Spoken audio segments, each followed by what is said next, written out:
இங்க ஒரு சின்ன பையன் அவங்க வீட்டு பக்கத்துல இருக்கிற ஒரு மளிகை கடைக்கு போய் அவன் பாக்கெட்ல உள்ள ஒரு சீட்டை தரான். அந்த சீட்டுல 5 ஸ்டார்னு எழுதி இருக்கு. அதனால அதை எடுக்கிறதுக்காக திரும்புறாரு. அவர் திரும்பின அடுத்த செகண்டே இந்த பையன் பக்கத்துல ஒரு ஜீனி வந்து நிக்குது. இந்த ஜீனி அதோட மந்திரத்தை பயன்படுத்தி அவங்க கையில வச்சிருக்க சீட்டுல போடுது. இப்ப அவரும் அந்த 5 ஸ்டார் எடுத்து வைக்கிறாரு. ஆனா இந்த பையன் ஒழுங்கா நீங்க சீட்டை பாருங்கன்னு சொல்றான்.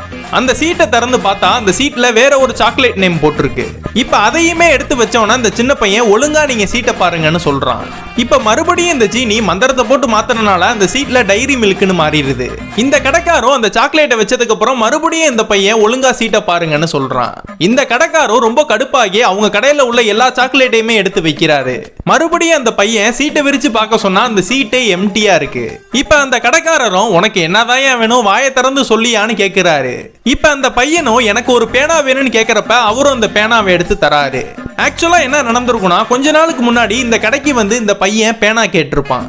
இந்த பையனுக்கு திக்கு வாயினால இவனால சரியா பேச முடியாது. இந்த கடைக்காரரோ இவனை திட்டி உன்னால சொல்ல முடியலன்னா வீட்டுக்கு போய் ஒரு பேப்பர்ல எழுதி கொண்டு வாடான்னு திட்டி அமிச்சிடுறாரு. அதனால இந்த பையன் இவரை ரிவெஞ்ச் எடுத்திருக்கான்.